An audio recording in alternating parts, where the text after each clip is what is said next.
Graça e paz, meu amado, tudo bem? Como é que você está? Esse vídeo ele tem uma razão, esse vídeo é direcionado às minhas ovelhas, da SEC de Vila da Penha, Macapá, do Oiapoque, e provavelmente pode ser que alguém passe esse vídeo para alguém que seja de fora da igreja. Quero falar um pouco sobre o discurso do presidente ontem. Primeira coisa que eu quero te dizer é que eu não ouvi o discurso do presidente, mas eu li o discurso do presidente por completo. E eu sempre tenho dito para vocês, já falei isso diversas vezes, que muitas das vezes o problema não é o que é dito, mas como é dito. Nós sabemos que o nosso presidente, ele infelizmente, até talvez pelo fato de ter sido capitão do exército, muitas das vezes ele, na fala dele, aparenta ser uma fala arrogante, às vezes até prepotente, né?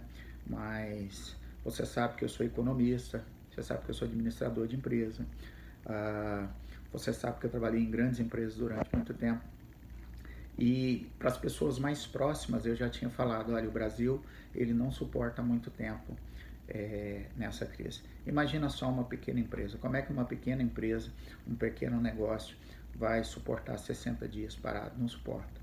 Nenhuma média empresa tem condições. A gente tem empresários dentro da igreja que já estão preocupados, pessoas que precisam, tem famílias que dependem dele, mas como que eles vão conseguir pagar se eles não trabalharem, né?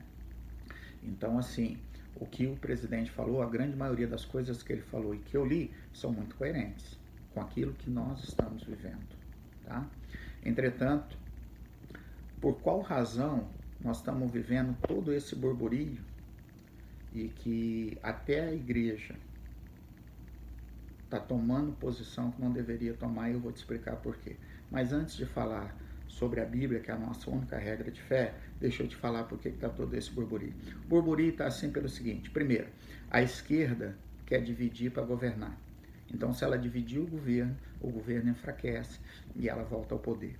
Segunda coisa, a mídia perdeu milhões de reais que vinha do governo federal. Então, ela bate. Tudo que o nosso presidente faz para a mídia é errado, tá?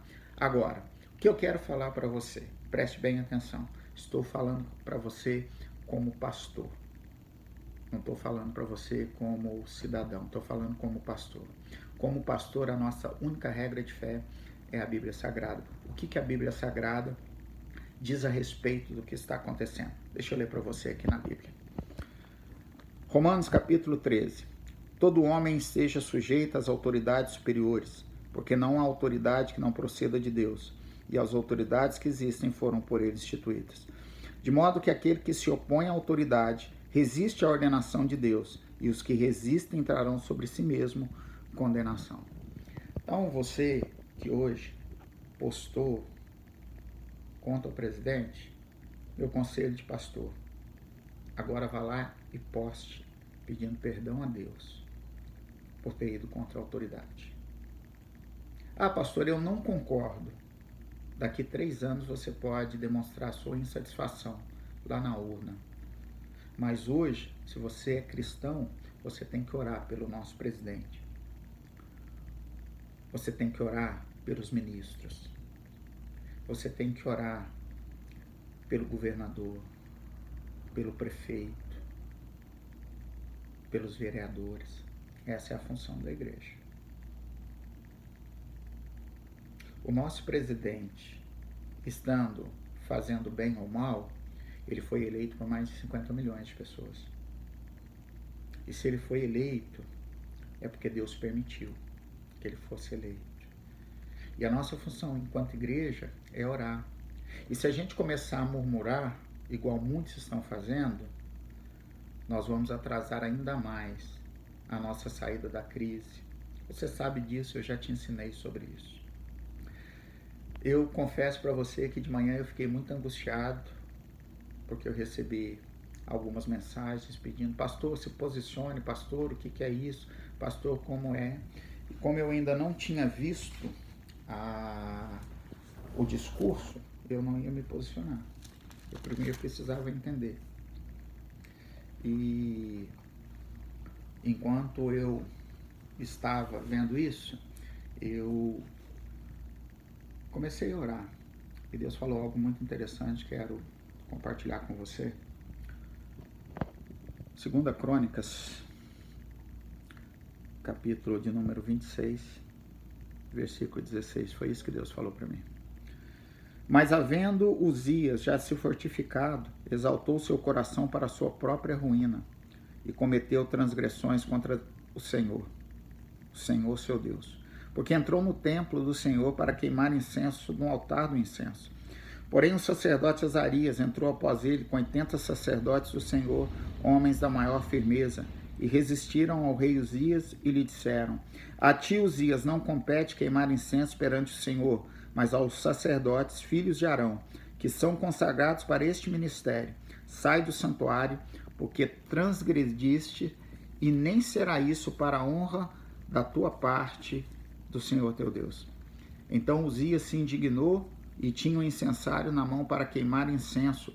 Indignando ele, pois, contra os sacerdotes, a lepra lhe saiu na testa perante os sacerdotes na casa do Senhor, junto ao altar de incenso. Com muito temor, eu quero te dizer o seguinte: não compete a você, e nem a mim, julgar o presidente. Você entende isso? Com muito temor, o que compete a mim e a você, enquanto igreja, enquanto povo de Deus, é orar pelas nossas autoridades, para que não saia lepra em nós. Então, queridos, talvez alguns não concordem com a minha palavra, mas a Bíblia não foi feita para a gente concordar. A Bíblia foi feita para a gente obedecer. Então, queridos, vamos orar pelo nosso presidente. Vamos orar pela nossa nação. Vamos pedir a Deus para a gente sair disso. Porque, queridos, deixa eu te falar uma coisa. A maioria das pessoas que estão metendo pau no presidente, falando mal do presidente, eles não estão nem aí para a nação. O que eles querem é a volta dos seus privilégios. A igreja precisa ficar unida, porque uma casa dividida não subsiste. Então, queridos, em nome de Jesus, ore pelo nosso presidente, tá bom? Não se esqueça que às 19h30 a gente tem uma super live, né, da série sobre escatologia, a ressurreição dos mortos. Deus te abençoe.